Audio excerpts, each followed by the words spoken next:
मुख्यमंत्री योगी आदित्यनाथ का प्रकाश पर्व कार्यक्रम। गुरु नानक देव जी के प्रकाश पर्व पर सिर नवाने का अवसर प्राप्त हो रहा है। सिख गुरुओं के त्याग बलिदान देश के लिए अनुकरणीय है। पूरा भारत इनसे जुड़ा है। करतार साहिब कॉरिडोर के निर्माण से पीएम द्वारा नई प्रेरणा मिली। सिख गुरुओं के साधना की पद्धति थी, जिससे सिख धर्म की स्थापना हुई।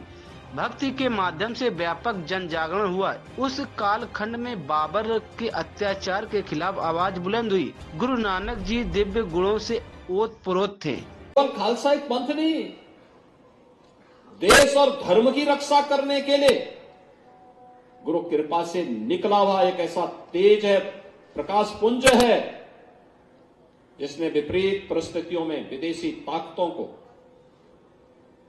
झुकने के लिए मजबूर किया था। खालसा पंथ की स्थापना मुगल सल्तनत की पतन का कारण भी बनता है।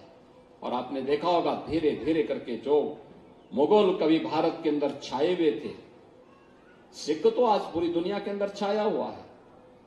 जहां कहीं देखो आपको सिख मिल जाएंगे, लेकिन वो मुगल सत्ता कहां चली गई कोई पूछता भी नहीं है, क्योंकि यह सच का रास्ता था, धर्म का रास्ता था।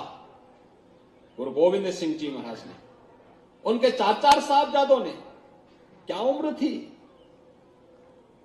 यह उम्र जो खेलने की होती है। उस उम्र में सरहिंद के लिए, देश और धर्म के लिए, उस समय भी तो औरंगजेब उनको झुकाने का प्रयास कर रहा था।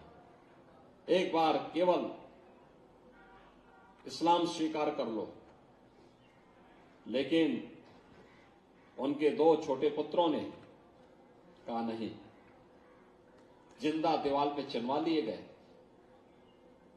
दो पुत्रों ने, साहबजादा अजीत सिंह, साहबजादा जुझार सिंह ने युद्ध लड़ते हुए वीरगति को प्राप्त की, लेकिन दुश्मन के सामने कहीं झुके नहीं।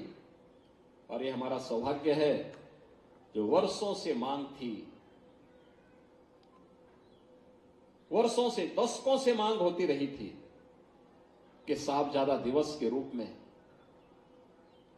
इस दिवस को मनाया जाना चाहिए। प्रधानमंत्री मोदी जी ने 26 दिसंबर की तिथि को साहबजादा बाल दिवस के रूप में मनाने का निर्णय लिया, और हम लोग इस कार्यक्रम को बड़े धूमधाम के साथ मना करके एक नई प्रेरणा प्राप्त करते हैं।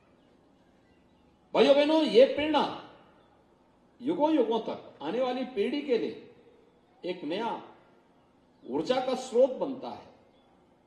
और ये मेरा सौभाग्य है, गुरु नानक देव जी के 550वें प्रकाश पर्व के कार्यक्रम को कीर्तन यात्रा का सौभाग्य मुख्यमंत्री आवास में हमें मिला। 2020 और 2021 के साहबजादा दिवस के कार्यक्रम को मुख्यमंत्री आवास में करने का अवसर प्राप्त हुआ, और 2022 में ये राष्ट्रीय स्तर का एक कार्यक्रम बन गया। ये ताकत होती है। सच्चे संकल्प के साथ जब हम आगे बढ़ते हैं, वे संकल्प ऐसे ही पूरे होते हैं। जो लखनऊ से निकली हुई आवाज थी, वो आवाज राष्ट्रव्यापी आवाज बन गई। यह हम लोगों ने अपने इतिहास को, अपनी परंपरा को, अपनी विरासत को, अपनी गुरु परंपरा के प्रति कृतज्ञता ज्ञापित की है। यह केवल खालसा पंथ के लिए गुरुओं का बलिदान नहीं था, यह बलिदान हिंदुस्तान को बचाने के लिए था, देश और धर्म को बचाने के लिए था।